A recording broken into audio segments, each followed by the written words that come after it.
Junior secondary is said to be domiciled in secondary schools. And I have a very simple question. 30,000 primary schools will exit grade 6 into grade 7. We only have 10,000 secondary schools.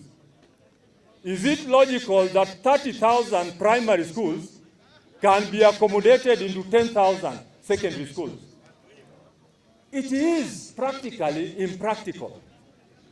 Our position as Kenya National Union of Teachers, junior primary schools, and every other person will agree with us, should be domiciled in primary schools.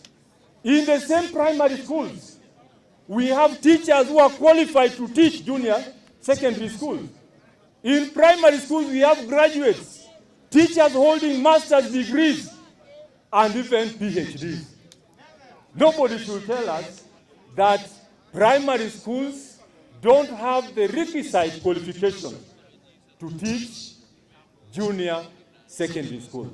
Our position, and I want to repeat, we have actually laid down a research process that will lead us into knowing exactly the numbers of our teachers who can handle junior secondary schools, and they should be handled. I'm not saying a must. They should be handled in our primary schools. If anything, class 7 and class 8 are solid infrastructures in our institutions, up to and including central primary school. Don't we have class 7 and 8 in central primary school where we are today? Don't we have those classes here? So what we are saying, we don't want to go into wastage. We have proper personnel.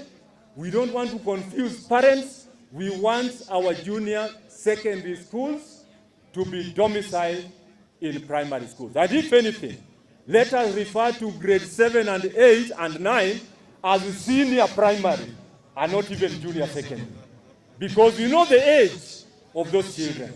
So this is one thing that we must say with a lot of confidence, because we are the people in practice in teaching.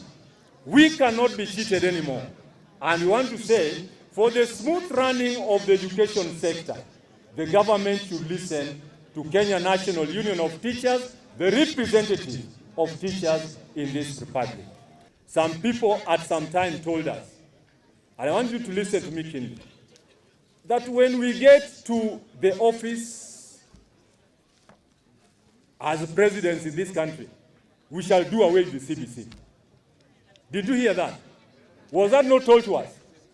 Then just recently, it is not CBC now being done away with, it is integrating CBC and another system. You cannot use two systems in education. It must be one. If you want to do away with CBC, tell us that you don't want CBC. If you want to maintain the 844 system, maintain the 844 system. But don't tell us that you want to integrate the two. Don't confuse us as teachers. We are professionals and we know what to do. The hybrid system of education cannot work in this country.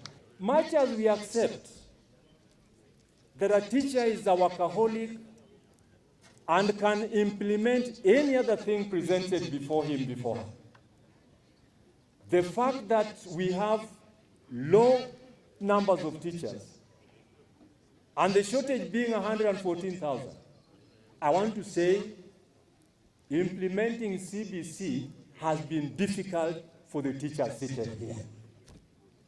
It has not been easy. We know the expectations of the enrollment and the teacher ratio to handle CBC.